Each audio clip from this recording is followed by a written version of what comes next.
normatividad de ministerio que es de obligatoriedad para todos los médicos generales y médicos en atención primaria y en general todos quienes prestemos servicios a una paciente que podría estar en situación de violencia. De tal manera que es muy necesario que ustedes conozcan estos documentos, este protocolo. Es un protocolo extenso que trataré de que tengan el concepto global, pero es importante que ustedes lo tengan en sus recursos para que lo puedan revisar en un momento dado y para que puedan llegar a sus primeros niveles a trabajar con el equipo y poder montar el protocolo si no está montado o hacerle las mejoras. De hecho, este protocolo que vamos a ver hoy es una actualización de un protocolo que se venía manejando desde el 2012. Vamos a partir con estas frases para ponernos en contexto. La violencia contra las mujeres y las niñas es una violación frecuente de los derechos humanos que eleva los riesgos de efectos agudos a largo plazo e intergeneracionales. La evidencia es que las mujeres y hombres sometidos a violencia no solamente están inmersos en violencia sexual, sino que se pueden ver polivictimización. Entonces se considera que existe pues violencia física, violencia psicológica, violencia económica o financiera y violencia sexual. Entonces es común que una víctima de violencia pues sea sujeta de múltiples violencias por su víctima. La prevención de la violencia contra niñas y mujeres es una prioridad mundial. Estaba incluida en los objetivos a 2015 y en este momento obviamente siguen como una de las tareas principales para los objetivos de desarrollo sostenible a 2030. De hecho, pues está inmerso en el objetivo 5, que habla de lograr la igualdad de género y empoderar a las mujeres, a las niñas, y en sus capítulos o en sus incisos es muy específico en hablar sobre la prevención y el manejo adecuado de la violencia sexual. Entonces, como les decía, efectivamente la violencia sexual hace parte de varias o de muchas violencias y las estadísticas en Colombia pues son alarmantes y partamos de que estas cifras que yo les estoy dando acá son las cifras que están en las estadísticas porque son casos reportados, pero en realidad son muchísimos. Se calcula que hasta 3 veces estas cifras podrían ser casos sin denuncia, o sea que no se conocen estas estadísticas verdaderamente. Reportadas a 2019, se habló de violencia de género en 2019, durante el año 2019, de 128.340 violencias de género y específicamente sobre violencia sexual para ese mismo año, 34.000 mujeres denunciaron violencia. De esas violencias denunciadas, yo cometí el error en la diapositiva anterior que hablo directamente de mujeres. No, son las violencias denunciadas por las víctimas sometidas a esa situación y de ese total de violencia, 72% se relacionan con mujeres. Entonces, sí es verdad que la violencia contra los hombres existe, los diferentes tipos de violencia, pero desde el punto de vista de porcentaje, pues ustedes notarán que es notoriamente menor. Cuando hablamos de grupos etarios, entonces esta es más o menos la proporción hombre-mujer, donde las mujeres mayores pues está el bloque de mujeres más violentadas. Sin embargo, cuando uno mira digamos que el grupo total que hace parte de estos grupos etarios, observemos cómo las niñas y las adolescentes también conforman un grupo muy, muy grande de mujeres violentadas. Y en los niños ocurre lo contrario, y es que a más pequeños, entre los 5 y los 10 años generalmente, es cuando el grupo de los varoncitos, los niños, son violentados generalmente dentro del núcleo familiar. Igualmente, también es importante resaltar que un grupo muy vulnerable de violencia sexual se sucede dentro de las etnias o en los grupos indígenas, y esas estadísticas también son reportadas. La violencia, principalmente contra niñas, niños y adolescentes, se considera una problemática psicosocial y de salud pública a nivel mundial. Se es muy indiferente, la sociedad en general somos muy indiferentes a los sucesos. Inclusive se conoce que al núcleo familiar ocurren esas violencias e inclusive la misma familia no denuncia por temor a involucrar a sus mismos familiares. Entonces, pues estas son situaciones que definitivamente no se pueden normatizar, que se tienen que hablar y que nosotros en el sector salud debemos poner el tema en la exposición con nuestros pacientes, porque inclusive hay madres y abuelas que son generalmente las cuidadoras de estos niños que o se niegan a que el suceso está ocurriendo o ignoran o no sospechan que la situación está ocurriendo. Entonces, de los 34.000 casos de abuso sexual de los que hablábamos, el 72% ocurren en mujeres, 25% ocurren en niñas y adolescentes. Por eso se dice, en Colombia hay una frase o en Latinoamérica en general hay una frase muy fuerte, y es que la violencia sexual tiene cara de niña o de adolescente en estos países, porque diariamente hasta 44 niñas, diariamente 44 niñas son víctimas de violencia sexual, o sea, 2 niñas por hora. Entonces, como decíamos, la mayoría de estas violencias contra niñas, niños y adolescentes se suceden en el núcleo familiar, o sea, es por personas familiares o por conocidos amigos de la familia. Prima el engaño, no es una situación aguda, generalmente es una situación crónica, repetitiva. Prima el secreto, porque pues se le amenaza a la niña o al niño de que no cuente, o inclusive ellos, como son situaciones que pueden estar ocurriendo desde tan temprana edad, estos niños y niñas piensan que es una situación normal. Ellos se enteran que no es una situación normal ya cuando ellos entran al colegio y comparten con otros niños o con las profesoras. Y entonces cuando se enteran del suceso han pasado ya 4 o 5 años de violencia sexual antes de que ellos sean capaces de denunciar. El victimario, este tipo de victimario generalmente es una persona persuasiva, amorosa, amigable, se gana a los adultos el cariño o la confianza de los adultos, y de por sí se gana también el cariño de los niños, y de esa manera los engaña. En las niñas ocurre una situación bien grave y muy del perfil de estos adultos violadores, y es que preparan a la niña, o sea, la cultivan desde el punto de vista de afecto, de amor, y, y finalmente, sin abusar de ella en unos años iniciales, y finalmente esperan a que sea adolescente para poder ejecutar la penetración. Estos adultos tienden a ser personas que no son capaces de concretar relaciones normales con sus grupos etarios, prefieren estar con los niños. Hay campañas educativas que desafortunadamente no se publicitan como deberían. Esto debería ser algo que invada qué sé yo, los buses, los sitios públicos, la televisión, en donde los padres, los cuidadores, los profesores, la población en general, nos demos cuenta de que esta situación puede existir y que la podríamos llegar a sospechar cuando los niños cambian sus hábitos. Entonces, miren estas imágenes, precisamente dice: mi hermanita tenía pesadillas, le daba miedo la oscuridad, no quería estar sola. Y generalmente son niños que antes eran normales y que cambian sus hábitos alimenticios, empiezan a tener temores, ya no les gusta ir a la casa de sus familiares, ya no quieren quedarse con adultos. Jugaban en el colegio o en la casa y ahora ya no quieren jugar. Ese tipo de cosas, de cambios abruptos, o inclusive antes controlaban esfínteres y ahora no controlan esfínteres, pueden ser signos de que el niño o la niña están sujetos a violencias.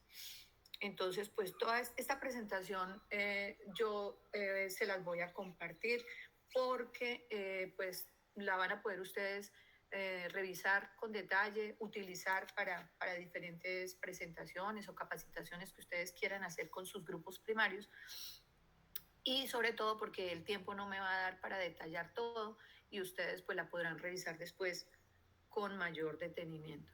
Se considera una relación impropia en adolescentes cuando el adolescente que sea menor entre 13 y 15 años tenga una relación afectiva con una persona de 5 años o mayor que ella.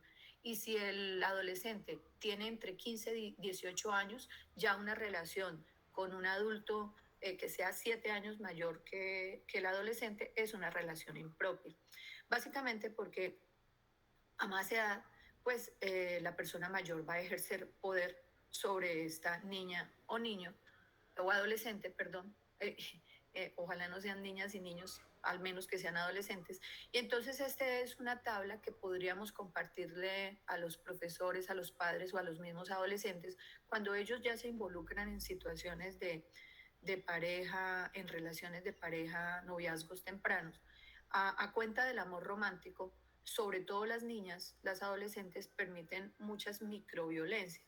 Entonces esta es una tablita que va en ascenso desde el verde hasta el, hasta el rojo, en donde aquí lo agrando para poderles mostrar que dentro de un noviazgo empiezan situaciones como las bromas hirientes, el chantaje, las mentiras, la ley del hielo, que es cuando simplemente no le hablan para maltratar, celar, acechar, ridiculizar u ofender en público, humillar en público. Entonces, fíjense que son situaciones que se consideran microviolencias, que la adolescente puede considerar que son, digamos, chistes, son bromas, pero que eso va escalando allá intimidar, controlar, por ejemplo, controlar del celular, prohibirle, decirle cómo vestirse, cómo maquillarse, mmm, empezar a hacer caricias agresivas, golpear en juego, en forma de juego, pellizcar, jalonear, cachetear.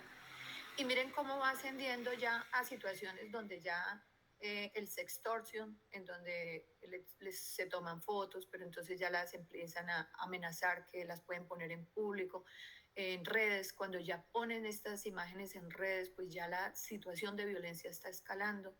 Pueden llegar al abuso sexual, o sea, dentro de la relación forzar a la relación sexual. Y así, fíjense cómo la situación se va permitiendo, se va normalizando y la misma mujer podría estar permitiendo que se lleguen a situaciones más graves. Entonces, el papel de nosotros definitivamente tiene que ser el de educación, el de guiar todo el tiempo a estos pacientes. Estas son consecuencias, estos niños y niñas, si no son reparados, acompañados adecuadamente, pues, y hay un trabajo muy intenso de reparación, estos niños y niñas pueden tener a mediano y a corto y a largo plazo eh, alteraciones tanto físicas como emocionales en su cuerpo. Por ejemplo, hay síntomas crónicos en las mujeres, como el dolor pélvico crónico, la dispareunia, las disfunciones sexuales que pueden venir de ese estrés postraumático de la violencia sexual, igualmente en la parte emocional. Entonces, para entrar ya propiamente en el protocolo de atención, les decía que ustedes se van a encontrar, prácticamente ustedes son mi primer grupo, que vamos a ver este protocolo actualizado, porque esto es una resolución que salió ahorita hace apenas unos 2, 3 meses, ni siquiera le han puesto número, pero igual ya se está aplicando. Y esto queda derogado el protocolo de 2012, que ustedes cuando trabajen en sus unidades próximas de año rural o de médicos generales o familiares, se van a encontrar con personas que probablemente siguen aplicando el protocolo 2012, pues ustedes podrán ciertamente actualizar a esas personas de que ese protocolo ya tiene que anularse y el que vamos a trabajar es el que vamos a revisar hoy. Los sectores que tenemos que trabajar en este tipo de atención a pacientes somos el sector salud, trabajando de la mano con educación y reportando inmediatamente cuando tengamos el caso como primer eslabón a los sectores justicia y protección. Igualmente estos sectores, cuando ellos reciben el caso o detectan el caso en primera instancia, los van a reportar a los otros sectores y a nosotros en salud para que nosotros hagamos la parte que nos corresponde. Entonces observen que es una atención integral para llevar a una reparación transformadora de esa niña, niño, adolescente mujer u hombre, que sean afectados por violencia sexual. Acá les quiero mostrar cómo funcionaba el protocolo anterior, se llama el protocolo de los 15 pasos, que básicamente pues se parece, digamos, pero tiene una diferente conformación en el protocolo actual, que es este. El protocolo actual toma 5 momentos, describe 5 momentos. Un primer momento que es para efectuar, digamos, el diagnóstico, ya sea en el servicio de urgencias o en consulta externa o en cualquier situación de atención en salud, ya sea que sea un motivo de consulta por parte de, de la víctima o de su familia, o que sea una detección por parte de nosotros por síntomas, ya sea físicos, emocionales o por hallazgos al examen físico. Un segundo momento que es propiamente ya la atención a la víctima en los diferentes sitios de atención. Un tercer momento que tiene que ver con la parte de intervención en salud mental, un aspecto muy importante en donde nosotros tendremos que hacer los primeros auxilios en salud mental y por lo tanto tendremos que prepararnos cómo afrontar la situación, cómo hacer las preguntas, cómo hacer el enfoque.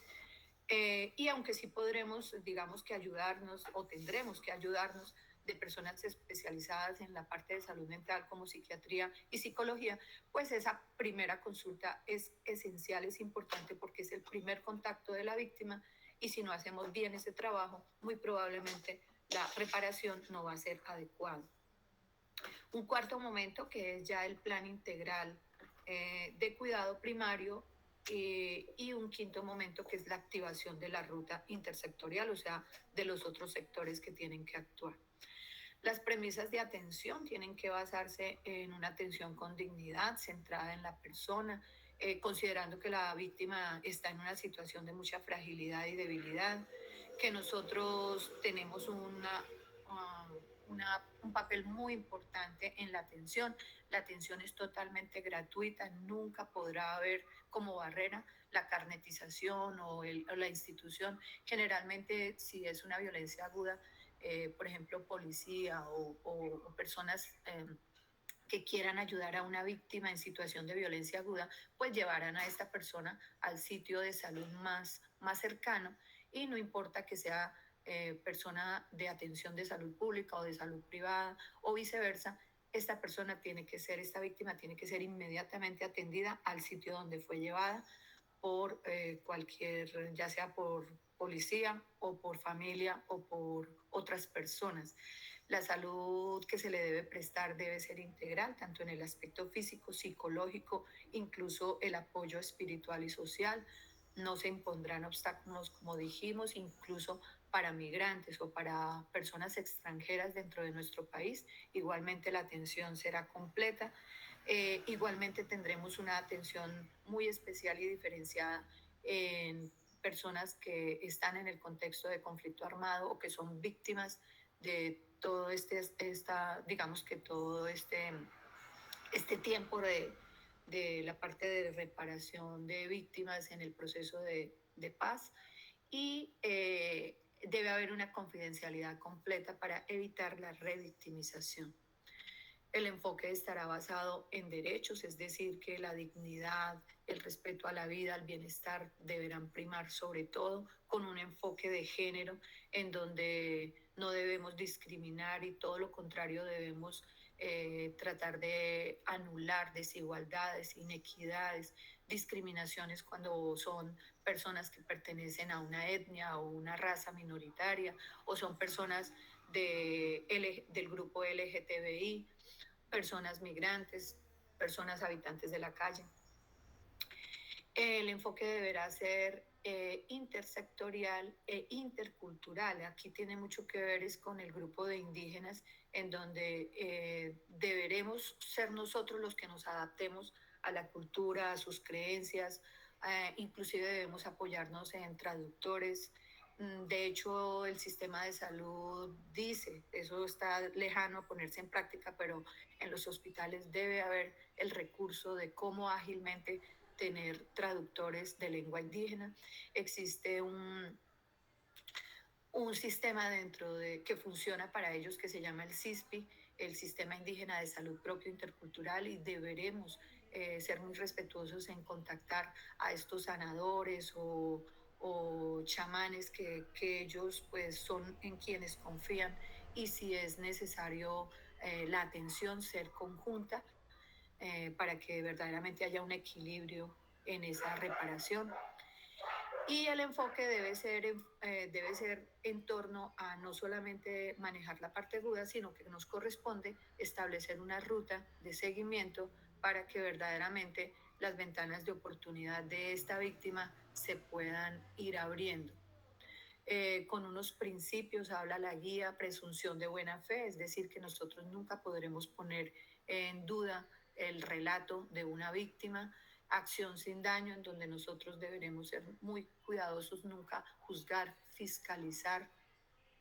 Esto hace alusión sobre todo a hacer comentarios personales, individuales respecto a las acciones de la víctima, como que estaba en una fiesta o que se expuso a conductas de riesgo o la ropa que llevaba o el hecho de que pertenezca a grupos de algún tipo de orientación sexual, en donde el respeto de parte nuestra deberá primar por encima de todo, no revictimizar y ser muy diligentes en que toda la parte administrativa se lleve a cabo de una forma adecuada para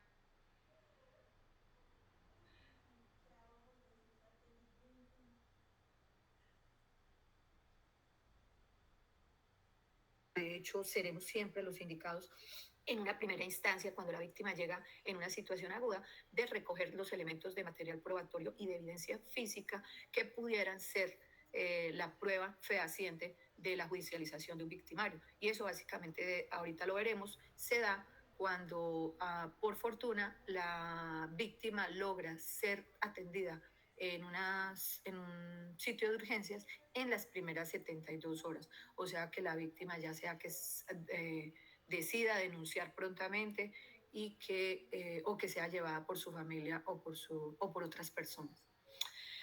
Mm, Esto hace parte de la guía colombiana, hace parte de unos estándares interamericanos para el abordaje, que como ya había comentado, pero para resaltar que no debe haber reexperimentación del maltrato en el momento de atención, no podemos estar haciendo reinterrogaciones en donde la víctima tenga que contarle a varias personas los sucesos, tenemos que ser muy eficientes en ese primer interrogatorio.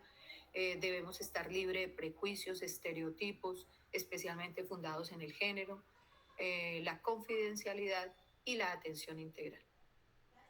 Idealmente, pues nosotros debemos formar parte de un eslabón de prevención primaria que parte desde la familia, desde el núcleo familiar mismo, desde los sectores de educación primaria, educación secundaria, donde si es necesario nosotros trabajemos en llave y apoyemos a estos grupos de profesores, de docentes, de padres, que seamos capaces de educar a nuestros niños, nuestros adolescentes en cómo establecer medidas de protección, cómo darse cuenta de situaciones de riesgo, cómo denunciar prontamente acciones de riesgo. Si esta desafortunadamente avanza hacia una situación ya de violencia, pues deberemos estar muy preparados para hacer la atención adecuada de esa situación y seguir trabajando en todas estas víctimas para que a futuro no tengan complicaciones en su parte física o emocional. Vamos a definir los tipos de violencia para que podamos hablar un lenguaje adecuado. Eh, las violencias se definen dependiendo de si hubo o no hubo penetración, de, de cómo fue la situación, porque de eso también depende el manejo. Entonces, se consideran violencias sexuales tanto el acceso carnal, pero no solamente el hecho de que no haya el hecho de que no haya penetración no implica que se anule la situación de violencia, sigue siendo violencia sexual el acoso sexual, como por ejemplo el sextortion o el acoso ya sea por videollamadas, ya sea por chat, en persona, el acto sexual, la desnudez forzada, la explotación sexual con fines económicos o con fines de lucro, el matrimonio servil o infantil, o la violencia reproductiva cuando al interior de una relación de pareja, por ejemplo un matrimonio, se obliga a un aborto o a anticoncepción forzada o un embarazo forzado, esterilización forzada, o inclusive se considera que es una violencia reproductiva y por lo tanto una violencia sexual, la violencia obstétrica que en algún momento dado los mismos médicos o personal de salud podríamos estar ejerciendo por el maltrato a una mujer. Vamos a definir violencia sexual, en donde las palabras claves es que una persona sin su consentimiento es sujeta a partir de otra persona, ya sea con uso de la fuerza, con amenazas, con coacción física, psicológica o económica, aprovechándose de unas condiciones de desigualdad, de relación de poder, lleva a cabo situaciones de violencia. Entonces aquí tiene mucho que ver el entender que las relaciones donde, por ejemplo, el padre con su hija o su hijo, el padrastro, el abuelo, el entrenador con los deportistas, el cura, el profesor, diferentes situaciones donde estas personas pueden ejercer poder y de eso se valen para ejercer violencia sexual. El abuso sexual, entonces, sin una acción física propiamente de violencia, pero sí existe todo el ejercicio de superioridad manifiesta sobre la víctima. El acceso carnal ya es propiamente cuando ocurre la penetración del miembro viril por vía anal, vaginal u oral, o la penetración por estas mismas vías de cualquier otro objeto o cualquier mecanismo para desarrollar la violencia. Entiéndase aquí, por ejemplo, recuerdan ustedes una situación bien, eh, muy conocida, que fue cuando una señora fue empalizada. Eso quiere decir que ella fue abusada por un victimario, no solamente ejerció un acto sexual violento con penetración, sino que posteriormente, cuando ya tenía reducida a la víctima y en una situación completamente de agresión, la empalizó, o sea, le introdujo un palo, un trozo de madera en su parte vaginal, y pues eso fue lo que posteriormente llevó al deceso, a la muerte de esa señora. Eso fue en el Parque Nacional en Bogotá. El acoso sexual entonces se refiere al hostigamiento con contenidos y fines sexuales, valiéndose, como dijimos, de una superioridad manifiesta y sobre todo de la amenaza, ya sea desde el punto de vista laboral, social, en redes o económica. El acto sexual, hay diferentes, digamos, situaciones de acto sexual, como habíamos mencionado, como la desnudez forzada. En la explotación sexual, entonces ya grupos económicos, terceros, se lucran de esta víctima por medio de pornografía, de prostitución, de esclavitud sexual, incluso del matrimonio infantil cuando hay padres. Sobre todo esto ocurre en situaciones que ocurren en el área rural, donde prácticamente hacen una transacción y casi que venden a las hijas a hombres generalmente mayores, cambio por tierras, por animales. Y las violencias reproductivas, como ya habíamos mencionado. Las afectaciones físicas, es increíble cómo uno atiende en salud muchas situaciones que no llega uno a imaginarse que pudiera, o no, si uno no sospecha que eso, sobre todo cuando no hay respuesta al tratamiento, cuando son repetitivos, pues uno debe ponerlo en un contexto de que detrás de eso puede haber una situación de violencia. Observen que, mire, sobre todo en niños, niñas y adolescentes, situaciones como enuresis, encopresis, disuria, rectorragia; en mujeres, ya sea adolescentes o mayores, flujos vaginales anormales, secreciones uretrales en el caso de hombres, mujeres, traumas, ya observar signos de desgarramientos, de fístulas, el que una mujer esté incursa en un embarazo que ella no acepta, probablemente es un embarazo que fue fruto de una violación. Eh, Cuando vamos a la parte psicológica, situaciones como miedo, culpa, vergüenza, frustración, eh, víctimas que tienen desorganización cognitiva, emocional, comportamental, crisis homicidas, suicidas, confusión, tristeza, irritabilidad. O sea, todas estas son situaciones que detrás de eso podría haber, podría ser una víctima de abusadores o de agresores. Grupos altamente vulnerables donde tenemos que estar con todas las alarmas prendidas, los niños, niñas, adolescentes en estado de abandono, las personas de bajo nivel económico y cultural, sobre todo porque no tienen estrategias, no tienen herramientas para defenderse, para denunciar, tienen su autoestima muy bajo y piensan que normalizan estas situaciones. Personas del área rural, más familias disfuncionales, personas consumidoras de sustancias psicoactivas, personas en discapacidad o habitantes de la calle o integrantes de comunidades LGTBI, personas que viven en instituciones de salud mental o de psiquiatría o que están bajo custodia especial, por ejemplo, los presos, personas migrantes o en situaciones de conflicto armado o en situaciones de desastre natural. Es increíble cómo hay historia y evidencia de que en muchas situaciones, Armero, en terremotos, del Quindío, en situaciones de avalanchas, pues el desplazamiento que tienen que llevar a cabo estas personas en grandes coliseos o son víctimas de violencia sexual en esas situaciones de riesgo. Entonces los sectores debemos trabajar de una forma mancomunada, cada sector tiene digamos, unas instancias, por ejemplo, en el caso de justicia, las diferentes instituciones que reciben la denuncia, la situación de protección por parte del Instituto Colombiano de Bienestar Familiar para niñas, niños y adolescentes, entonces entran las comisarías de familia. Nosotros en el sector salud estaremos tanto en hospitales, EPS, IPS, o sea, no solamente en urgencias, sino también en consulta externa, trabajando en toda esta parte integral. Aquí está lo mismo, pues ya detallado para que ustedes conozcan todos esos sectores. Y aquí está pues la parte, digamos, la normatividad, las rutas que debemos nosotros estar cumpliendo.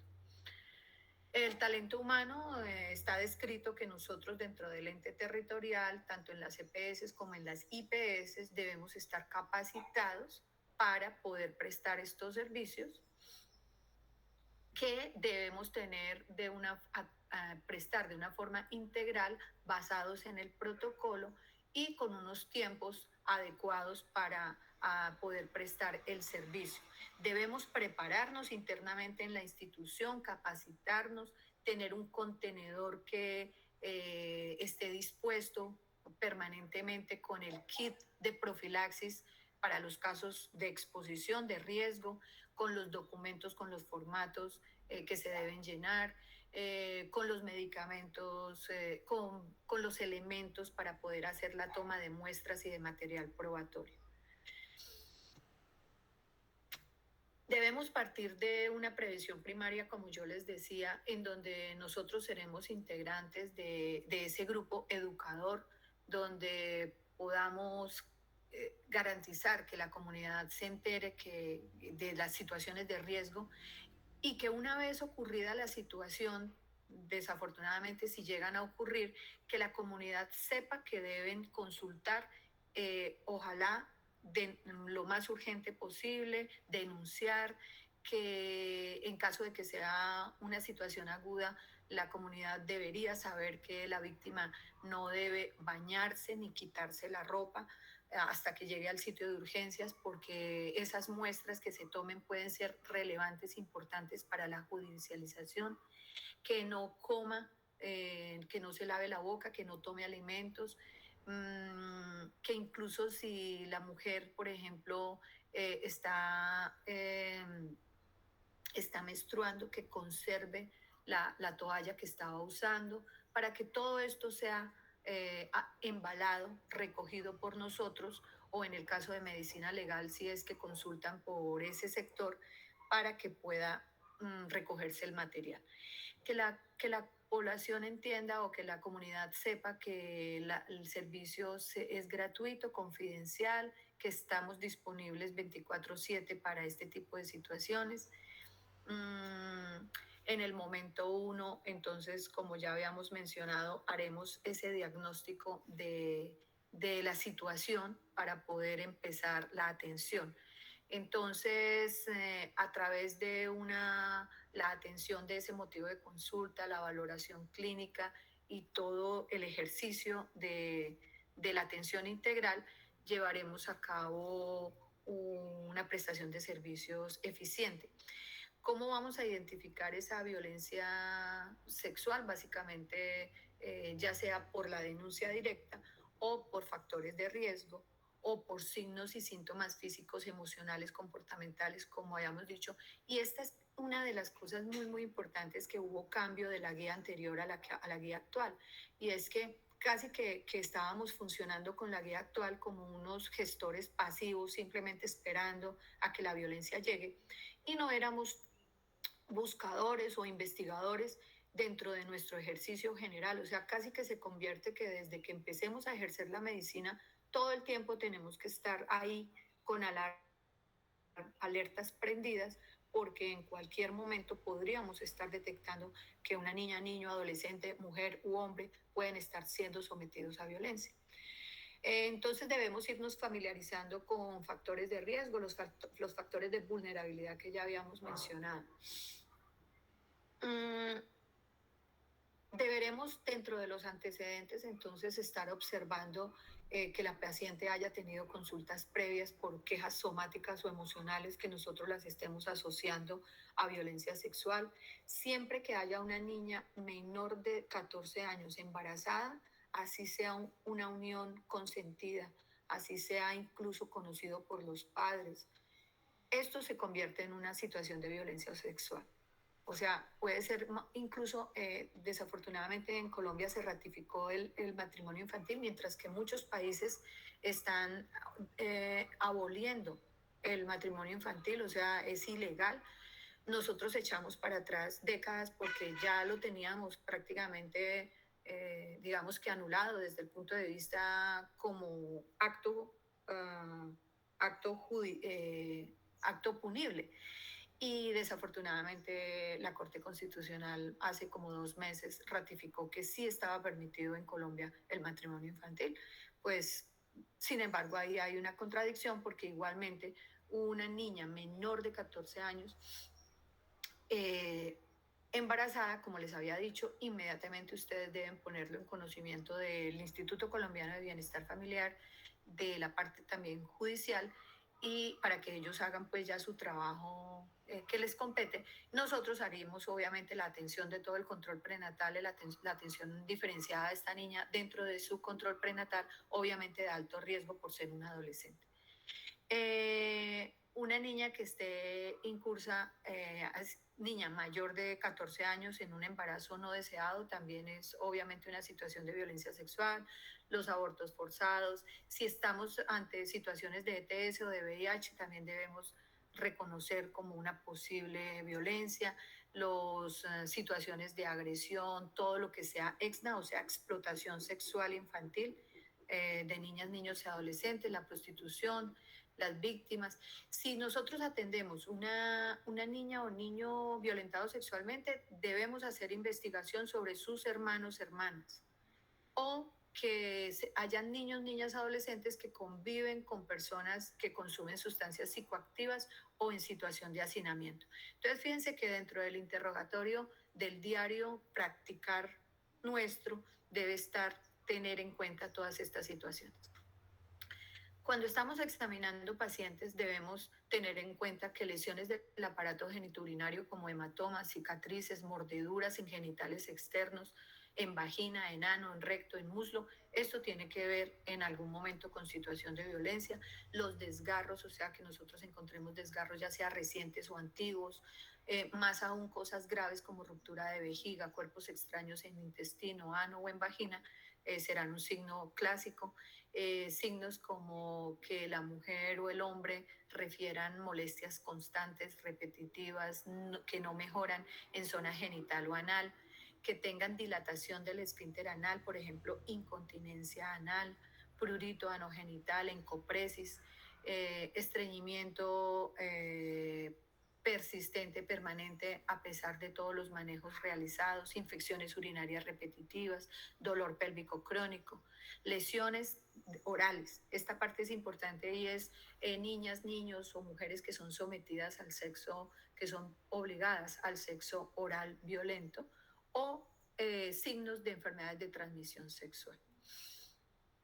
Signos comportamentales que ya habíamos mencionado, no solamente en niñas, niños y adolescentes, sino también en adultos, síntomas emocionales que podríamos estar asociando.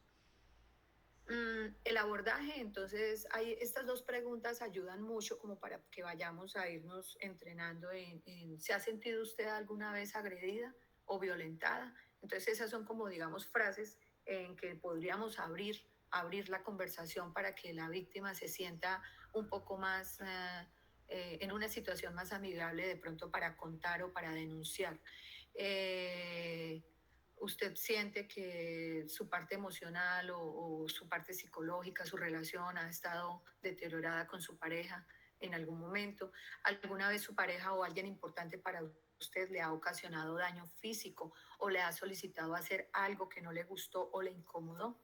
Esas son preguntas que debemos ir nosotros, digamos, interiorizándolas como una herramienta para poder empezar un interrogatorio. Entonces, cuando vamos a la atención ya de la víctima, empezamos por la anamnesis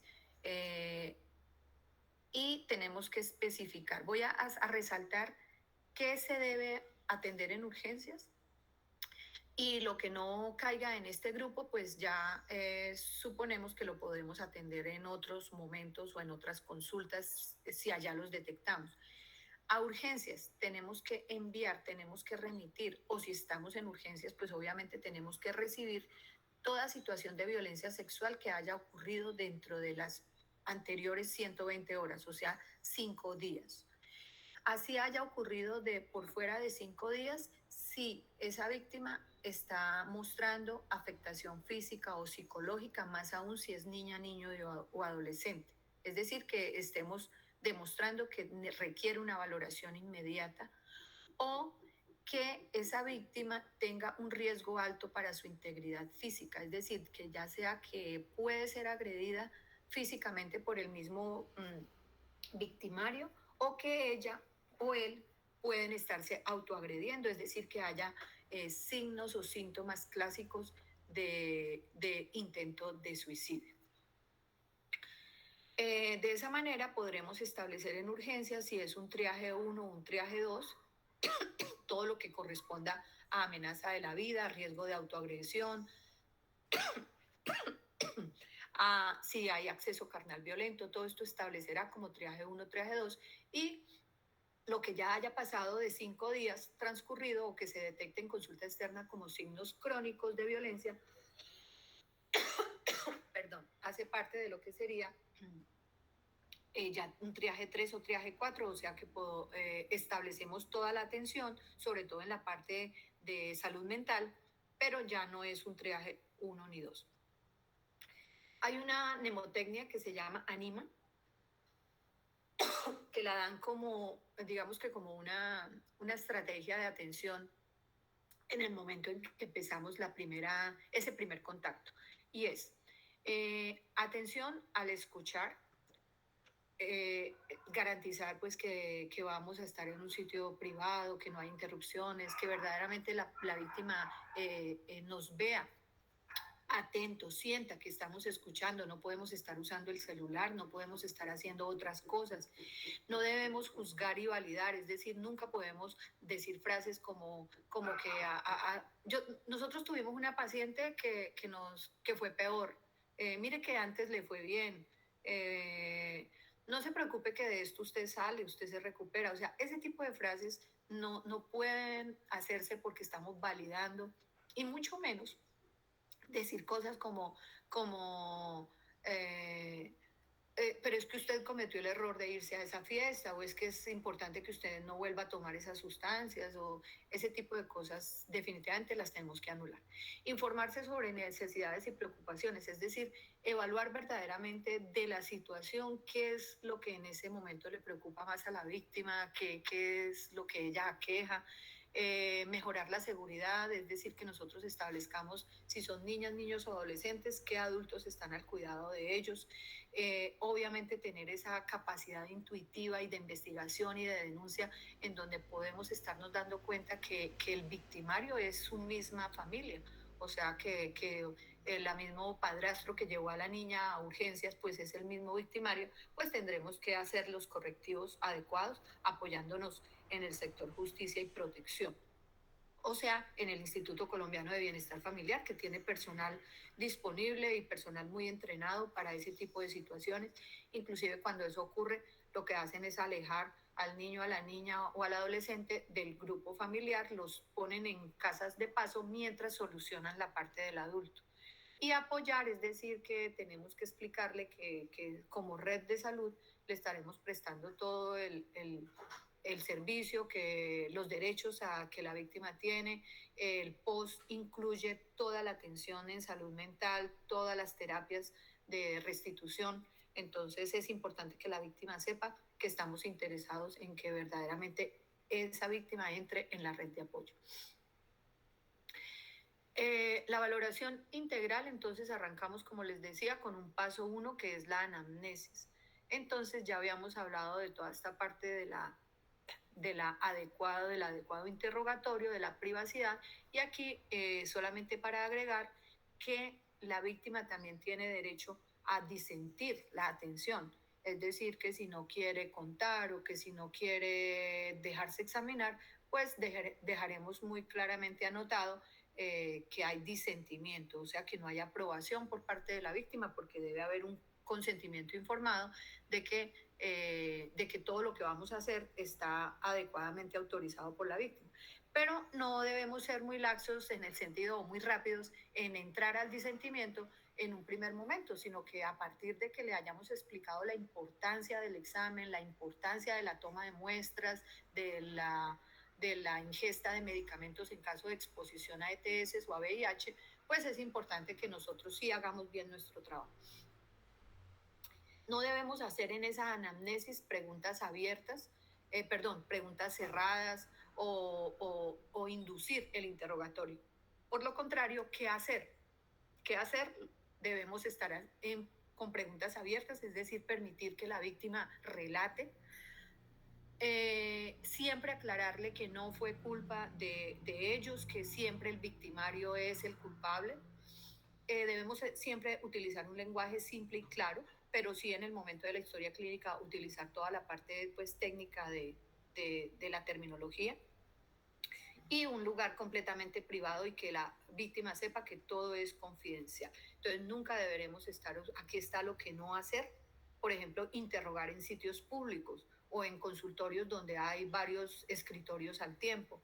Entonces esas cosas las debemos evitar. Hay recomendaciones para cada grupo.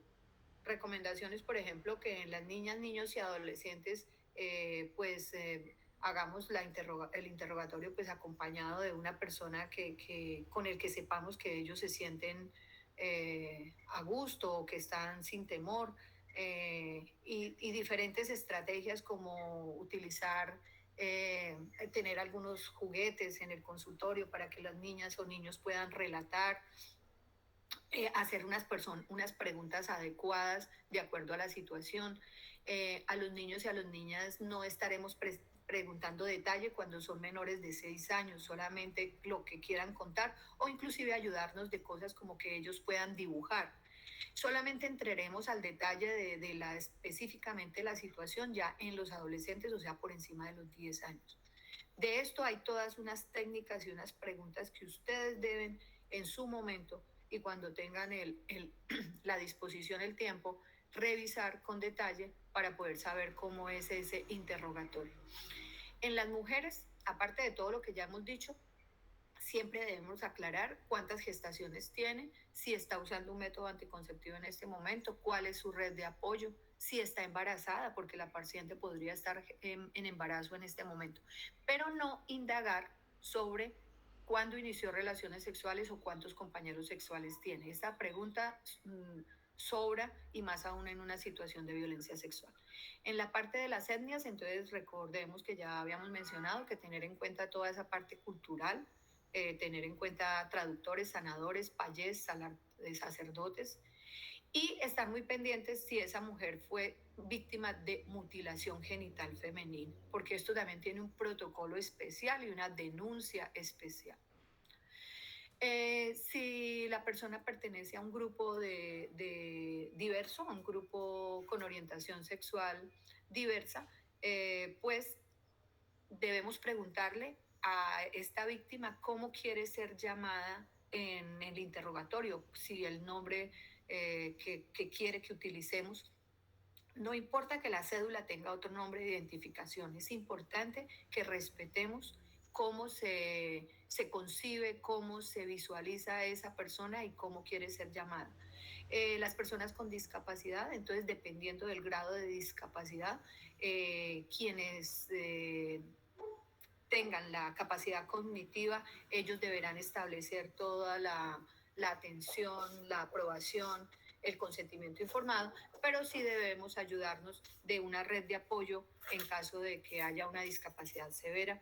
Las pacientes víctimas de conflicto armado deberemos siempre estar muy pendientes de todos los síntomas crónicos y deberemos también hacer contacto con la red que inscribe a estas personas en lo que se llama la red de atención a víctimas del conflicto armado.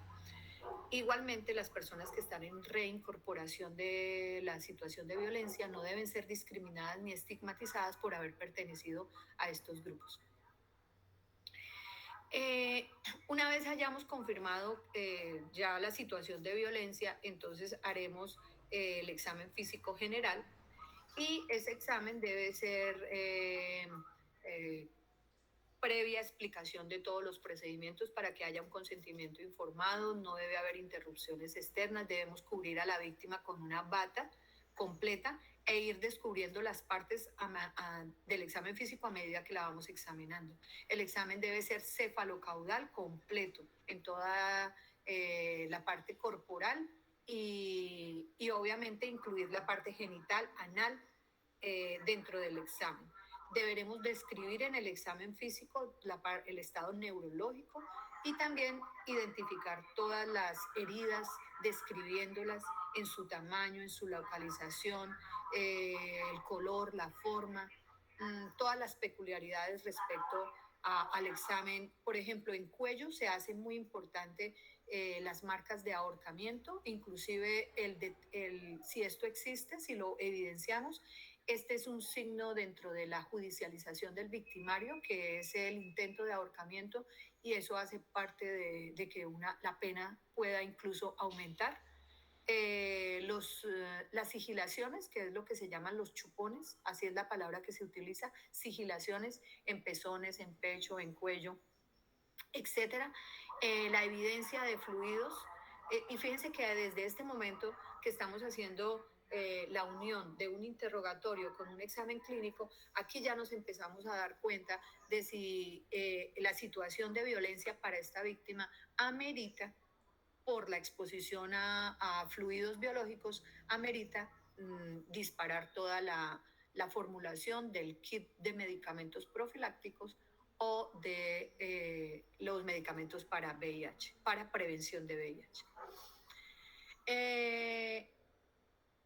En la parte del examen físico genital y anal, igualmente toca hacer toda la descripción adecuada.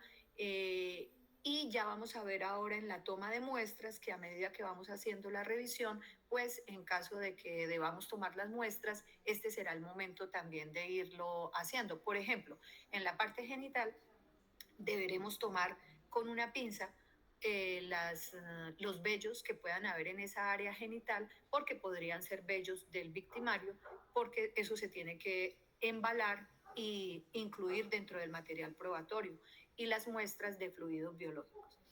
Si se tratan de situaciones crónicas de violencia, pues entenderemos que pueden haber signos cicatrizales o huellas de lesiones antiguas. Igualmente debemos describir adecuadamente. Si se trata de una niña o niño, el examen lo podemos hacer incluso en el regazo de su familiar, de su mamá, de su abuela, y ponemos a la niña o al niño en posición de rana para que sea más fácil examinar los genitales o la parte glútea, la parte anal. Toda niña o niño que tenga signos de enfermedad de transmisión sexual se considera que es una alta probabilidad de que o es un signo claro de que es violencia sexual. Igualmente la evidencia de semen o, en el caso de adolescentes, como habíamos dicho, el caso de embarazo. Si en el momento en que vamos a examinar la parte genital a una adolescente o a una mujer, aparte de la inspección de los genitales externos, deberemos hacer un movimiento en la parte vulvar de separación de los labios mayores para poder evaluar la horquilla vulvar, los labios menores, el área vestibular, el clítoris, el meato urinario, himen, las fosas navicular. Y no usar espéculo. Esto es importante, incluso para tomar las muestras de semen del fondo de la vagina, se introduce un escobillón, pero no se debe colocar espéculo. Hay pictogramas que nos podemos, digamos que podemos tenerlos en la historia clínica nuestra o tener esos formatos en el consultorio para que podamos anexarlos y describir u otras partes del cuerpo, y sobre todo en la parte genital, ya sea masculina o femenina, y la zona anal. Entonces esto hace parte de lo que es la historia de medicina legal, pero que perfectamente puede ser una ayuda para nosotros en nuestro sitio de atención primaria. En el paso 3, que es el examen mental, entonces nosotros seremos los encargados de prestar estos primeros auxilios. Deberemos tener en cuenta describir todas las emociones y sentimientos que manifiesta la víctima, ver si hubo comportamientos, anotar si hubo comportamientos de riesgo o si hay signos de que la víctima podría estarse autoagrediendo. Identificar toda su red de apoyo, utilizar adecuadamente todos los códigos del CIE-10 para poder mencionar el aspecto mental de esta víctima. Entonces aquí se describe en este cuadro ya todos los detalles de lo que acabo de mencionar, y ahí se los dejo para que ustedes lo puedan revisar. La valoración en salud mental entonces tiene como objetivos estar psicoeducando en ese momento a la víctima, aparte de estarla apoyando, brindándole una información acerca de todas las reacciones que pueden surgir, es decir, cómo podría ella estarse sintiendo la víctima, y que esos son síntomas que se asocian a la situación de estrés, pero que se pueden ir manejando. Debemos estar validando y tranquilizando a la paciente en el sentido de estarle dando apoyo, de estarle mencionando que esto es un proceso en donde va a estar acompañada. Debemos estimular que vuelva rápidamente, lo más pronto posible, a sus rutinas, y debemos estar verdaderamente buscando cómo se va a apoyar ella en familia, amigos o en otros miembros de la comunidad respecto a esta situación. En la toma de muestras médico-legales, entonces debemos tener primero un consentimiento informado. No debemos exigir consentimiento informado si la víctima está sola, inconsciente, obviamente, o está en riesgo su vida. O sea, no se requiere ese consentimiento informado en situaciones tan graves como inconsciencia o riesgo para la vida. El consentimiento informado en menores de 18 años lo dará quien esté encargado de los derechos de patria potestad, ya sea su madre o su padre, en caso de que no estén los padres o que incluso estos padres sean parte de los violentadores, entonces el defensor de familia o el comisario de familia harán las veces para el consentimiento informado o un representante del Ministerio Público, y para eso pues tendremos que apoyarnos con Instituto Colombiano de Bienestar Familiar. La toma de material probatorio y de evidencia física, entonces, tiene que ver con la consecución de elementos que nos puedan servir para la investigación, que le van a servir al sector justicia, como son semen, saliva, restos de piel, pelo, entre otros.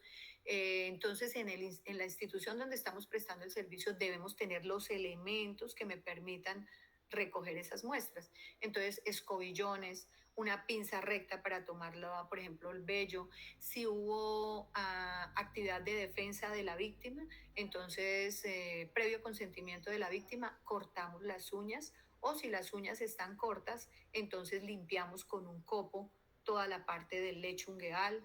La seda dental es para si la víctima fue sometida a felación, o sea, a sexo oral. Las partes los espacios interdentales son los sitios en donde más se guardan células de eyaculación. Entonces, sí, definitivamente sería un buen sitio para la búsqueda, siempre y cuando estemos. Todo esto es si estamos dentro de las primeras 72 horas y que la víctima, para el caso de toma de muestra oral, no haya tomado alimentos o no se haya lavado la boca. Esta seda, después de recogerla, se introduce dentro de un frasco de tapa ancha, como vamos a ver en un video. Todo este examen, olvidé decirlo, este es un pliego de papel bond que se extiende en el piso para que la víctima inicialmente lo que hace es quitarse la ropa. Esto es para que en caso de que haya tierras o haya algún elemento que se pueda tomar dentro del papel, simplemente después de que la víctima se paró sobre el papel y se desvistió, ese bloque de papel se dobla y se embala. Adicionalmente, la ropa también se dobla, se embala en bolsas. Primero se ponen en bolsas de papel. Tiene que ser ropa seca. Si la ropa está húmeda o está con sangre, se deja secar al aire ambiente y después de que esté seca, se mete primero en bolsa de papel, luego en bolsa plástica y se marca cada bolsa con los elementos que se están guardando. Igualmente bolsa para las uñas, bolsa para el vello, etcétera. Entonces, de eso hay todo digamos que una parte en donde se tiene que mirar cómo leer, cómo tomar todas esas muestras. Acá está definido en este cuadro cómo con escobillón seco se toman las muestras de todo lo que sean, por ejemplo, heridas, marcas en el cuerpo, de los carrillos orales, o sea, un copito en la parte vestibular de la encía en caso de que haya habido felación. En el introito vulvar también se introduce, como dijimos, un escobillón para tomar muestra en caso de que haya habido eyaculación. En cambio, si el contexto de toda la situación no hubo penetración, no hubo contacto con genitales, no hubo eyaculación, sé porque fue, por ejemplo, obviamente en el caso de una situación de violencia sexual virtual o en el caso de tocamiento sobre la ropa. Entonces, no le vamos a quitar la denominación de violencia ni de atención a la víctima, pero no vamos a tener que entrar a toda esta parte de toma de muestras. Estos son los formatos que se tienen que llenar cuando sí se toman esas muestras y se van a embalar. Estos son formatos que están ahí, todos los correos en donde se bajan estos formatos, que son unos formatos de polijudicial. Ahí están escuchando el video.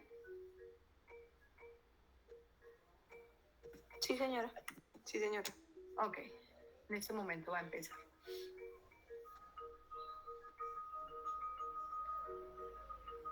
Toma de muestras de interés forense en víctimas de violencias sexuales. Toma de muestras. La atención integral a las víctimas de violencias sexuales requiere un abordaje humanizado y solidario con enfoque de género, derechos y diferencial. Todas las violencias sexuales deben atenderse como una urgencia tal y como lo considera la normatividad vigente. No olvidar que si han pasado menos de 3 días de la violencia sexual, es indispensable, en los casos que lo merite, evitar la pérdida de las muestras biológicas que se puedan recuperar del cuerpo y o la ropa de la víctima. Es importante tener presente en el relato de la víctima si hubo penetración de los genitales, incluyendo lo que se utilizó para la penetración, contacto oral u otros tipos de contacto en los genitales, contacto oral con el ano, uso de condones o lubricantes, otros contactos como besos, succión o chupones, mordeduras, entre otros. Otros tipos de actos, ataduras, ingesta de sustancias embriagantes, uso de objetos como cuerdas, esposas, entre otros.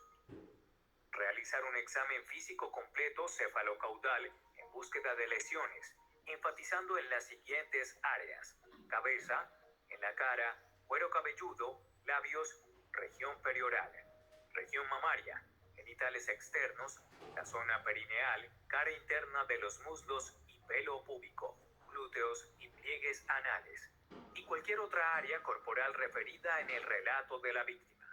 Si la víctima acude antes de 72 horas, se puede recuperar material biológico de la persona agresora y otras posibles evidencias en las prendas y o del cuerpo de la víctima. Hay factores que disminuyen la posibilidad de obtener material biológico de la persona agresora en el cuerpo de la víctima, como por ejemplo el baño corporal o el cepillado de dientes, pero ello no es impedimento para hacer la recolección pertinente si la víctima acude en los primeros 3 días e incluso hasta los 5 días. Las muestras deben ser tomadas siempre por el médico o médica que atiende a la víctima. Tome muestras de las partes corporales donde se considere que puede encontrarse posibles evidencias tales como semen, en orificios donde hubo penetración, zonas corporales de contacto con semen como cuello, ombligo, región perineal, entre otras, sangre. Si la víctima relata que ha lesionado a la persona agresora, existe la posibilidad que hayan quedado rastros de sangre en el cuerpo o en las prendas de la víctima, células epiteliales en huellas de mordeduras o chupones en el cuerpo de la víctima. Sobre el cuerpo de la víctima, según el relato de los hechos, en uñas en caso que la víctima haya rasguñado al agresor. También se deben recolectar, según el relato, las prendas que portaba la víctima como ropa interior, medias, pantalón, protectores, toallas sanitarias y otros elementos recuperados de la escena o aportados por la víctima, como condones, prendas o elementos como papel higiénico que haya utilizado la persona agresora. Cuando la víctima haya permanecido en estado de indefensión o no recuerde los hechos, se deben tomar muestras del cuello, región mamaria, región genital y anal. Precauciones para la recolección de muestras. Para evitar la contaminación se debe usar guantes limpios y cambiar cuando se considere necesario. Usar elementos preferiblemente desechables para tomar las muestras y mantener esterilizados elementos que se vayan a reutilizar como pinzas, tijeras, corta uñas, entre otros. Indicaciones para la recolección de muestras. Para realizar frotis de cualquier parte del cuerpo, usar un hisopo o escobillón humedecido con agua destilada estéril y frotarlo por el área donde va a tomar la muestra en forma concéntrica y luego pasar otro hisopo o escobillón seco de la misma manera. Tomar muestras si hubo eyaculación en la cavidad oral. Esta muestra se pierde rápidamente de la boca por dilución con saliva, tragar, comer, beber, cepillado o lavado bucal. Si han transcurrido menos de 12 horas desde el incidente, tomar la muestra con 2 hisopos frotando firmemente alrededor de las encías, debajo de la lengua y en las mejillas. Si tiene prótesis, retirarlas. Sin embargo, se ha demostrado que en donde más se logra recuperar rastros de semen de la boca es en los espacios interdentales, evitar lastimar o hacer sangrar las mucosas y encías durante la toma de la muestra. Tomar diferentes fragmentos de seda dental siguiendo un orden que garantice tomar muestras de todos los espacios interdentales con seda limpia cada vez. Guardar los fragmentos en un recipiente plástico de boca ancha. Si la víctima ha rasguñado a la persona agresora y si lo autoriza, tomar las muestras cortando las uñas con corta uñas o tijeras limpias. Guardar los fragmentos obtenidos de las uñas de cada mano de manera independiente en un sobre. Si las uñas están demasiado cortas y no es posible cortarlas, tomar las muestras pasando un hisopo humedecido con agua destilada estéril y luego uno seco por todas las uñas de la mano. Repetir este procedimiento en la otra mano con hisopos limpios. Embalar y rotular indicando si las muestras corresponden a la mano izquierda o derecha. Si han pasado más de 48 horas, se recomienda tomar muestras del fondo vaginal, debido a que allí se almacena por mayor tiempo el semen. Usar 2 hisopos o escobillones estériles y frotarlos simultáneamente por la zona donde se va a tomar la muestra. Examinar los glúteos. Es posible que en el área perineal haya presencia de semen por escurrimiento, por ello se debe evitar la contaminación de los hisopos anales rectales con la zona perianal. Usar un hisopo o escobillón humedecido con agua destilada estéril y frotarlo por el área o zona donde se va a tomar la muestra y luego tomar otro hisopo o escobillón seco y tomar nuevamente la muestra. Para la recolección de pelos púbicos, colocar una hoja de papel debajo de los glúteos y peinar suavemente la zona púbica hacia el papel. Si tiene el vello rasurado, identificar la presencia de pelos y recolectarlos con pinzas. Si durante el examen se observan pelos o filamentos pilosos en alguna cavidad o sobre el cuerpo o en las prendas de la víctima, guardarlos en sobre de papel o bolsa plástica y rotularlos. La recolección de estas muestras debe hacerse con pinza estéril sin garra. Pasadas las 72 horas se puede recolectar prendas de vestir que portaba la víctima y que pueden tener huellas de material biológico de la persona agresora.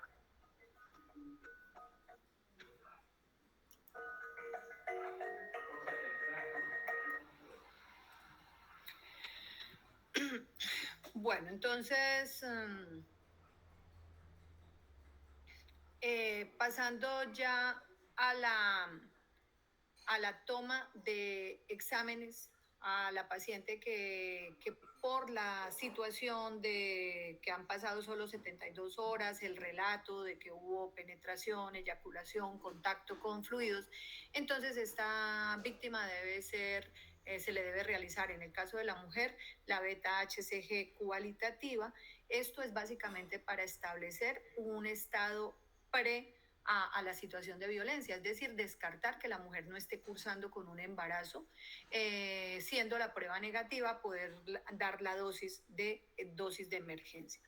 Se le hace un examen de VIH que siendo negativo, pues procedemos a darle los antirretrovirales, pero siendo la prueba positiva debemos hacer una prueba confirmatoria porque entonces la víctima pues estaba en un contexto ya de positividad para el VIH y debemos establecer la ruta para que entre al programa de atención, de tratamiento, obviamente informándole a la víctima. Lo mismo con la serología, una prueba que nos descarte que no está cursando con serología positiva. De ser así, pues confirmarlo y darle tratamiento. De ser negativa, para poder dar el medicamento adecuado. En cuanto a hepatitis, si sabemos que ya tiene un esquema de vacunación anterior, hacemos medición de anticuerpos. Si los anticuerpos son adecuados, no necesitaría vacunación, pero con anticuerpos de menos de 10 vamos a manejarle vacunación esquema en este momento. Y si la víctima no tenía esquema de vacunación, medimos antígenos de superficie. Los cultivos de Neisseria y de clamidia son cultivos costosos, usualmente no se hacen y pues dentro del tratamiento profiláctico están incluidos estos gérmenes, entonces esa parte pues se obvia generalmente, excepto que tengamos el recurso de hacer el cultivo.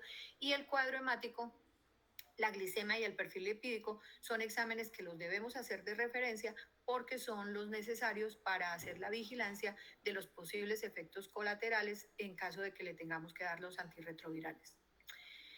Entonces ese kit profiláctico que vamos a manejar con nuestra víctima básicamente se basa además en el riesgo de exposición.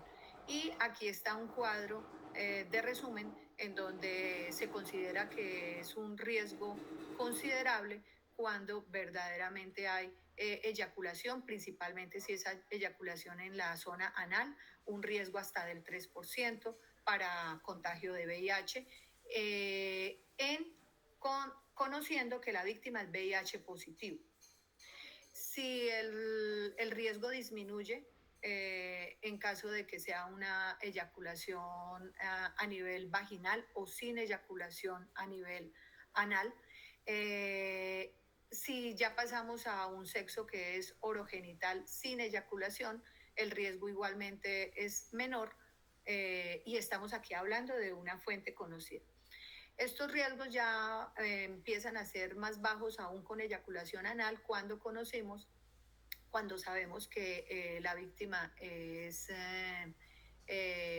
negativa, o si la víctima es desconocida, pues igualmente el riesgo es considerable.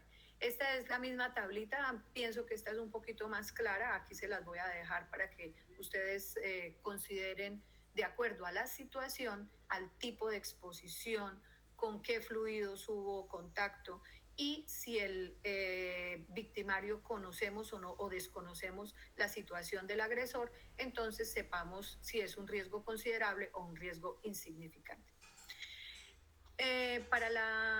Si dentro del contexto decidimos que esta víctima sí efectivamente tiene riesgo de ETS o de VIH, entonces procedemos a manejar los siguientes antibióticos. Ceftriaxona en dosis única, acitromicina en dosis única de 1 gramo, o sea, 2 tabletas de 500 miligramos, ceftriaxona una dosis única ampolla de 1 gramo, y el metronidazol o tinidazol o secnidazol en única dosis, pues recordemos que metronidazol o tinidazol serían 2 gramos, dosis completa, al igual que el secnidazol. En la profilaxis de hepatitis B, entonces manejamos la vacuna a las víctimas que no tienen vacunación anterior o no tienen los anticuerpos. Empezamos con una primera dosis de vacuna para después completarle las 2 dosis siguientes a esta víctima. Y la gamma globulina, si tenemos hasta 14 días, como esto generalmente está bajo cadena de frío, entonces tenemos que solicitarla a la EPS o a la ARS, pero tenemos hasta 14 días después del evento en que coloquemos esa gamma globulina. Aquí entonces está el cuadro en donde contiene los antibióticos que les acabo de mencionar, la vacuna de hepatitis y además los medicamentos que vamos a utilizar para profilaxis VIH. Entonces hay 3 líneas de antirretrovirales. La primera línea es la que voy a mencionar, el tenofovir, la entricitabina y el dolutegravir. Ese es, digamos, que el triconjugado que vamos a manejar. Aquí están las dosis, les dejo el cuadro de las dosis y esos serían los antirretrovirales más los medicamentos profilácticos de ITS. Estos antirretrovirales son por 30 días. Entonces, en el servicio de urgencias tenemos que asegurar tener los medicamentos que le vamos a entregar a la víctima para sus 30 días de tratamiento. Este es el seguimiento que tenemos que hacer a la víctima que le tenemos que dar los antirretrovirales y es hacerle un control a los 15 días, al mes y a los 2 meses. Adicionalmente, a la víctima le debemos repetir la prueba de VIH a los 3 meses. En caso de que haya entrado en una prueba, nos informaron prueba negativa por ventana serológica, entonces debemos repetirle la prueba a los 3 y a los 6 meses. Los exámenes que debemos hacerle, recuerden que desde el principio, desde antes de darle los antirretrovirales, ya habíamos hecho tanto perfil hepático, renal y cuadro hemático. Entonces, la idea es que le repitamos los exámenes al mes y a los 60 días para poder evaluar que no esté haciendo efecto colateral como anemia, hepatitis, etcétera, los efectos colaterales de los antirretrovirales. Esta es la tabla para el manejo por si no vieron esto de pronto en el semestre de pediatría, esta es la tabla que se maneja para los niños, o sea, para los menores de 30 kilos. Son los mismos antibióticos para evitar riesgo de ITS, pero observen que los antirretrovirales sí se utiliza no el esquema que les había mencionado de los antirretrovirales de nueva generación, sino que se utilizan los anteriores como son la sidobudina, la lamivudina, lopinavir y ritonavir. Ahí están las dosis también por el mes, por las 4 semanas, obviamente en jarabe, en frasco, con las dosis que ahí están anotadas. Y en la parte de vacuna antitetánica, si nuestra víctima se encuentra, al igual que esto es muy práctico también para que lo conozcan desde el punto de vista de embarazo. Generalmente uno detecta a la víctima o en el caso de una embarazada en un momento de no vacunación o solamente recibieron la vacunación en su época de infancia. Entonces prácticamente que se considera que está para un momento cero. Al mes se le coloca la segunda dosis, la tercera dosis a los 6 meses, la cuarta a los 12 meses de esa anterior y la quinta a los 12 meses. Miren, esto es para que nos lo aprendamos para la vida, en hombres, en mujeres. La idea es que si nosotros lográramos asegurar que una persona, por ejemplo, en el caso de que empecemos con niños, se le dé sus 5 dosis completas. O en el caso de una embarazada, hacemos las primeras 2 dosis en el momento cero y otra al mes, o sea, las 2 dosis que le damos en el embarazo. Pero si esa embarazada después recibe una siguiente dosis a los 6 meses y después con diferencia de un año recibe la cuarta y la quinta dosis, esa persona ya queda vacunada para toda la vida y lo único que tiene que seguir haciendo es un refuerzo cada 10 años. ¿Listo? Entonces, con esto lo que quiero decirles es que la vacuna antitetánica, pues dependiendo del momento de vacunas que tenga la víctima, pues usted decidirá qué dosis le toca. Pero usualmente la mayoría de personas o desconocen qué vacunas tienen o simplemente recibió las vacunas de la infancia. Entonces ustedes entrarían en esa persona a establecer un esquema, pero sobre todo no solamente darle el esquema, sino educarla, explicarle cómo se maneja el esquema para que, por ejemplo, la embarazada, después de que termine su embarazo, esté pendiente de que a los 6 meses de la segunda dosis que se colocó en el embarazo, se coloque una tercera y luego una cuarta y luego una quinta para que quede vacunada para toda la vida. En anticoncepción de emergencia, pues ustedes ya conocen el tema. Si está dentro de los primeros 5 días de la violencia sexual, la idea es que le ofrezcamos como primera herramienta el DIU de emergencia. Si tuviéramos oportunidad en ese momento del ulipristal, esa sería como una segunda opción. O si no tenemos el ulipristal, entonces la dosis del levonorgestrel. Como última opción, el JUSP. O sea, siempre en los primeros 5 días de un evento sexual, ofrecerle a la paciente método de emergencia. Si esa paciente tiene una prueba de embarazo positiva en esos 5 días, pues le informamos que es una paciente que ya está cursando con embarazo y la incluimos en el programa de alto riesgo, acompañamiento de salud mental. Si la paciente está en embarazo, pero no es obviamente por una situación aguda, sino que ella es víctima de una violencia crónica o de un suceso antiguo que ella no había denunciado y ahorita se presenta con nosotros con un test de embarazo positivo. La conducta de violencia sexual debe ser denunciada. Debe haber una denuncia penal para poder nosotros, digamos, poder ilustrar y asesorar a la paciente en que cumple una de las causales para interrupción voluntaria del embarazo, que es la violencia sexual. Y procederíamos pues a aplicar el protocolo que ya ustedes conocieron y que tienen que estar, digamos, que revisando respecto a cuál sería el manejo.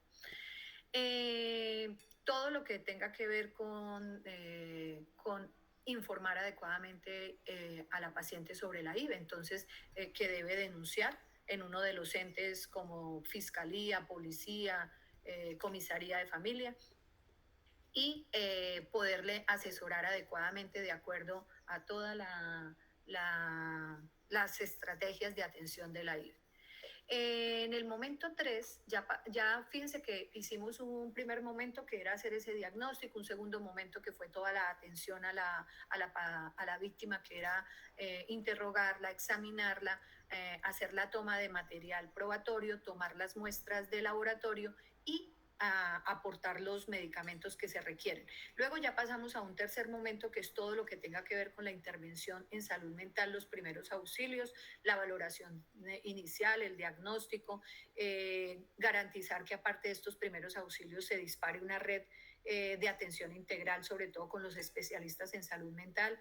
La resolución 3512 del 2019 habla que existe un plan de beneficios completos en salud mental con cargo a la UPC, que le incluye incluso hasta 60 sesiones de psicoterapia por año, que eso equivaldría incluso a una terapia cada 8 días si así lo requiriera la víctima. O sea, no podemos estarle mermando una atención a la que la víctima tiene derecho y que indudablemente, pasado el evento, Esto es el apoyo más importante que tenemos que ofrecerle a la víctima, y es que ella sepa y que podamos establecer verdaderamente que el ente de salud le preste este servicio a la víctima, y es apoyarla desde el punto de vista psicológico.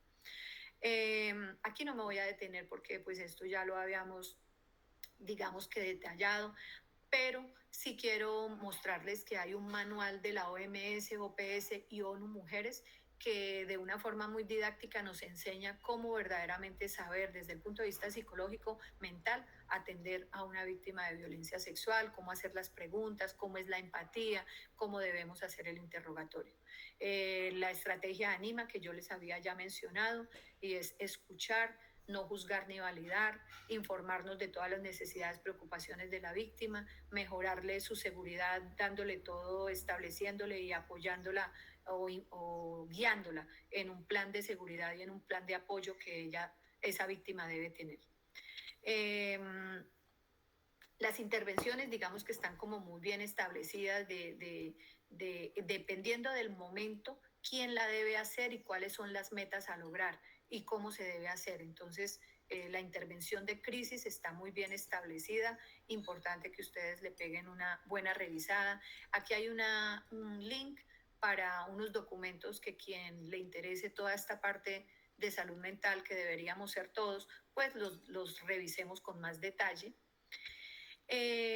Cuando pasamos al cuarto momento es el plan de cuidado integral a las víctimas de violencia sexual, que hace alusión a que debe haber un equipo interdisciplinario que permita responder a todas las afectaciones de su parte física y mental. Es decir, que si la víctima, después de que hicimos la atención aguda, requiere, por ejemplo, una reparación vaginal, o queda con infecciones urinarias a repetición, o cursa con una infección de transmisión sexual o un VIH, pues esta sea una víctima que quede verdaderamente dentro de un plan interdisciplinario, para que le podamos, dependiendo del profesional que debe hacer la evaluación, atenderla de forma integral. Adicionalmente, debe haber un profesional de medicina general dentro de la institución de la persona, no el sitio de urgencia, sino dentro de la EPS o ARS de la víctima, en caso de que esta víctima no tenga una aseguradora, por ejemplo, migrante, o que no está asegurada. Y igualmente, a través de Trabajo Social y de Enfermería Jefe, se debe poner en contacto con Secretaría de Salud Municipal o Departamental para hacer la afiliación al servicio de salud. Ahí va a haber prioridad y va a haber celeridad para poderle carnetizar a esta víctima de violencia sexual. Entonces, les decía que el médico general debe hacer un seguimiento ambulatorio de que todos estos procedimientos, intervenciones e interconsultas se estén llevando a cabo. Entonces, deberá haber verdaderamente un doliente, un médico que siga durante todos los meses siguientes a esta víctima. Si debe haber un sistema de contrarreferencia en caso de que estemos en un nivel donde falta o no se le puede prestar ciertos tipos de atención física o mental, y en caso de no asistencia a esas citas de controles, deberemos apoyarnos en trabajo social y en enfermería para que hagan las llamadas telefónicas o las visitas domiciliarias para poder ubicar a las víctimas. Los seguimientos que se recomiendan es que a las 2 semanas se haga una vigilancia de síntomas, de nuevamente apoyo mental, y también de si tuvo medicamentos antirretrovirales, ver que no haya efectos colaterales. A las 4 semanas igualmente se hace toda la revisión, tanto física, mental. A los 6 meses es sobre todo para poder ordenar los exámenes de repetición, que son el de VIH y hepatitis B. Igualmente confirmar que todo se está llevando a cabo dentro de las citas de control, sobre todo en la parte emocional, e igualmente a los 12 meses. En el quinto momento es activar los sectores que también deben estar involucrados, que son la ruta intersectorial, o sea, el sector justicia y el sector protección.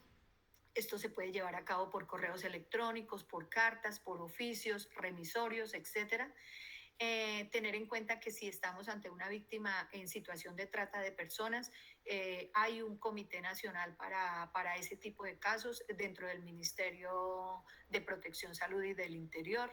Igualmente hay otras oficinas dentro de las Secretarías de Salud departamental y municipal, que son las Secretarías de la Mujer, el Plan de Intervenciones Colectivas, los programas de inclusión social, los programas económicos. O sea, estos son programas que ya están conformados y que podemos, digamos, enrutar a la mujer, darle la información a la mujer o al hombre víctima de violencia sexual sobre el apoyo que pueden recibir para que se vinculen a estos grupos que pueden ayudarles en reparación, volver a incursionar en su parte laboral, programas económicos, etcétera.